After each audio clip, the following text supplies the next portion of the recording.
위험이 크면 자본 비용이 어떻게 될까? 일단 그거를 생각하는 거예요. 위험과 자본 비용과의 관계, 요거를 한번 보죠. 위험이 크면 수익률이 보통 높습니다. 위험이 크면 수익률이 높아요. 안정적일수록 수익률이 낮고요. 위험할수록 수익률이 높아요.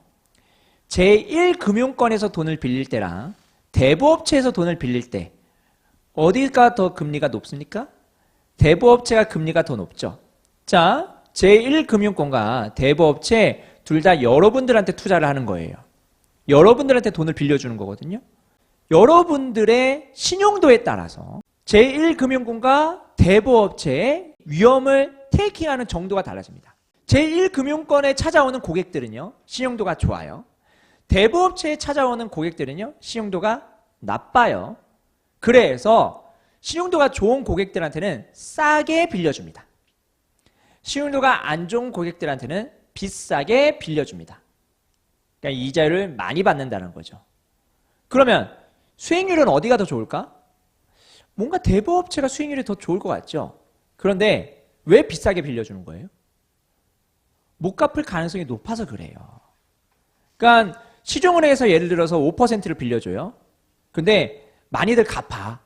그러면은 거의 뭐 5% 근접하거든요, 수익률이. 그런데 대부업체는 20%예요, 예를 들어서. 그러면은 만약에 대부업체에서 빌려줬는데 다들 잘 갚아. 그러면 수익률 대박. 그런데 잘 안 갚는 사람들이 중간중간에 발생하죠. 그러면 평균적으로는 거의 뭐 4, 5%? 그 형식적으로는 20% 빌려주면 실질적으로는 한 4, 5%밖에 안 될 수도 있는 겁니다. 위험한 어떤 투자인 거죠. 그래서 이 관계 보시면 대전제입니다. 위험이 높으면 자본비용, 수익률 또는 할인율 또는 시장이자율 다 올라갑니다. 여러분, 그러면 이제 헷갈리기 시작합니다. 수익률이 높으면 좋아요, 낮아요? 수익률이 높으면 좋아요? 좋죠? 근데 위험하다면서요. 위험한 건 좋아요, 나빠요? 나쁘죠? 수익률이 높으면 좋다면서요. 근데 위험한 건 싫다면서요. 뭐예요? 이건 뭐예요? 논리가 안 맞잖아요. 자, 요거를 잘 정리할게요. 여러분들이 투자를 할 때요, 당연히 수익률이 높으면 좋습니다. 수익률을 많이 주면 좋아요. 그러면 여러분들이 예를 들어서 100을 투자해요. 100을 투자할 때 140을 받는 게 좋아요? 110을 받는 게 좋아요? 라고 하게 되면은 당연히 140을 받는 게 좋습니다. 이때는 수익률이 40%고요. 이때는 수익률이 10%예요. 당연히 여기가 좋아요. 그런데 우리가 재무관리에서 요걸 얘기하는 거 아니에요. 얘를 얘기하는 것이 아니라 뭘 얘기하는 거냐면 이걸 얘기하는 거예요. 미래에 100만큼 받기로 약속을 했어요. 그런데 요거 현재 시점에 얼마예요? 라고 묻는 겁니다. 예를 들어서 요거 40%고요. 요거 10%예요. 라고 했을 때 40%면 100 나누기 1.4 해가지고 71이 되고요. 그 다음에 10%면 100 나누기 1.1 하니까 90이 돼요. 91 정도. 뭐가 더 좋아요? 91이 더 좋죠. 자산의 가치가 얘가 더 높잖아요. 그러면 수익률이 낮은 게 좋죠. 이때는. 수익률이 낮을수록 좋은 자산인 거예요. 아시겠죠? 수익률이 높은 게 좋다라는 것은 이렇게 생각하기 때문이에요. 우리가 평소에 이렇게 생각하기 때문인데 재무관리 관점에서는 이렇게 생각하는 것이 아니라 미래에 주기로 약속한 금액에 대해서 현재 어떻게 생각하냐라는 거예요.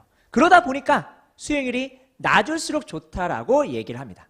수익률이 낮을수록 비싸다고 얘기를 해요. 좋은 건 비싸요. 안 좋은 건 싸고요. 됐죠? 채권이 여러 종류가 있는데요. 우량채권이라고 있어요. 예를 들어서 국가에서 발행한 채권이라든지 국공채들, 이거는 수익률이 되게 낮아요. 안전하니까. 그런데 부실채권들 있죠. NPL, Non-Performing Loan, 이런 NPL 같은 경우에는 수익률이 되게 높습니다. 왜? 위험하니까. 그래서 부실채권은 되게 싸고요. 똑같은 100을 약속했는데요. 부실제공은 되게 싸고요. 국공채는 되게 비싸요.